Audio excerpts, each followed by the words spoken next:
Sebelumnya, Assalamualaikum warahmatullahi wabarakatuh. Nama saya Ulil Afidah, NIM T 2019-1081 dari kelas PAI A2.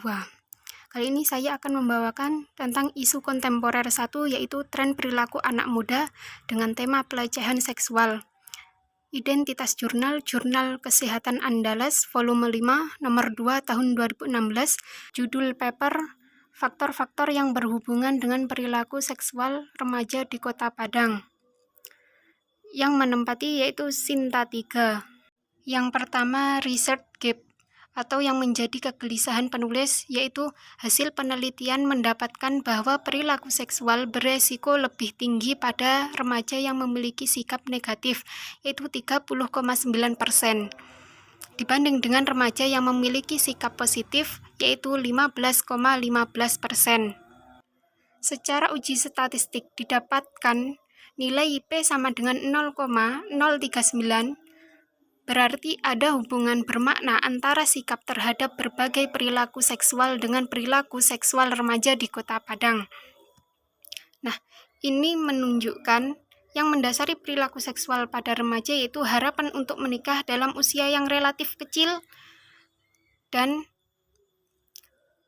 yaitu pada umur 20 tahun, dan semakin derasnya arus informasi yang dapat menimbulkan rangsangan seksual pada remaja, terutama remaja di daerah perkotaan. Nah, rangsangan tersebut mendorong remaja untuk melakukan hubungan seksual pranikah. Yang kedua yaitu novelty. Di sini, menurut Pratiwi dan Hari, yang mendapatkan adanya hubungan yang signifikan antara tingkat pengetahuan tentang kesehatan reproduksi dengan perilaku seksual. Dalam penelitian yang dilakukan oleh Pratiwi dan Hari, itu didapatkan bahwa perilaku seksual beresiko lebih tinggi pada remaja dengan tingkat pengetahuan rendah, yaitu 15,1%, dibanding dengan tingkat pengetahuan menengah 7,2%. dan tingkat pengetahuan tinggi 5,2%. Yang ketiga yaitu rumusan masalah.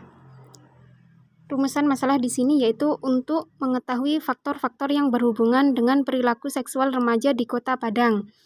Nah, kenapa? Karena banyak faktor yang dapat mempengaruhi perilaku seksual remaja, di mana di Sumatera Barat, Padang menduduki urutan ketiga terbanyak remaja berperilaku seksual beresiko. Yang keempat yaitu teori-teori analisis data. Kali ini menggunakan teori dari Nursal 2008 yang mendapatkan bahwa perilaku seksual beresiko lebih tinggi pada remaja laki-laki dibanding remaja perempuan, dengan peluang 4,41 kali lebih besar remaja laki-laki untuk melakukan perilaku seksual beresiko dibandingkan remaja perempuan.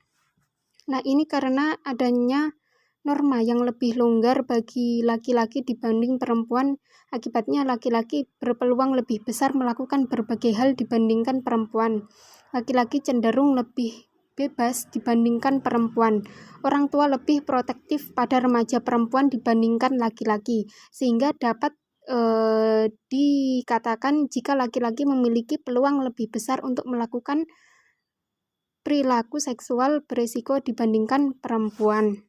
Yang selanjutnya yaitu metode penelitian. Peneliti menggunakan metode penelitian kuantitatif dengan jenis dan pendekatan penelitian yaitu analitik dengan desain cross-sectional atau analitik dengan studi potong lintang. Subjek penelitian yaitu seluruh siswa kelas 10 dan 9 SMA di Kota Padang. Selanjutnya teknik pengumpulan data, yaitu yang menjadi sampel dalam penelitian ini yaitu dengan mengelompokkan kecamatan di Kota Padang dan diambil 20% dari kecamatan yang ada secara acak. Dari masing-masing kecamatan terpilih diambil satu SMA secara acak. Selanjutnya dari masing-masing SMA terpilih diambil dengan teknik proporsional stratified random sampling. Lebih tepatnya, teknik pengumpulan data ini menggunakan proportional stratified random sampling. Yang selanjutnya yaitu teknik analisis data. Nah, teknik analisis data di sini menggunakan teknik uji chi-square dengan tingkat kemaknaan yaitu 95%. Yang selanjutnya yaitu hasil penelitian. Peneliti menemukan bahwa perilaku seksual remaja di Kota Padang dipengaruhi oleh jenis kelamin laki-laki, paparan tinggi dengan sumber informasi seksual, dan sikap negatif terhadap berbagai perilaku seksual. Hasil analisis menunjukkan responden yang berperilaku seksual beresiko, yaitu 20,9%, jenis kelamin laki-laki 38,6%. Pubertas di usia kurang dari 11 tahun, yaitu 6,3%. Tingkat pengetahuan kurang, yaitu 1,9%. Mendapat paparan tinggi dengan sumber informasi seksual 19,6%, dan yang memiliki sikap negatif yaitu 34,8%. Hingga dapat disimpulkan adanya hubungan antara paparan sumber informasi seksual dan perilaku seksual remaja di Kota Padang. Selain itu, ada hubungan antara sikap terhadap berbagai perilaku seksual dengan perilaku seksual remaja di Kota Padang. Yang selanjutnya, penemuan dan penelitian lain terkait tema. Yang pertama yaitu media sosial menjadi sebagai media untuk menyebar sesuatu yang tidak baik. Seperti di akun YouTube, banyak pihak yang tidak bertanggung jawab dengan menyebarkan video pornografi yang dapat merusak para remaja. Nah, banyak sekali ketika kita membuka akun YouTube atau Instagram, maka bermunculan video-video yang atau foto-foto yang tidak patut ditonton. Nah, itu dapat merusak para remaja sehingga mempunyai pemikiran atau bayangan-bayangan yang tidak baik, sehingga ada rangsangan untuk melakukan. Nah, itu dapat merusak para remaja ke depannya. Penemuan yang kedua yaitu di sekitar saya sendiri, yaitu salah satu faktornya penggunaan media sosial tanpa pengawasan orang tua, sehingga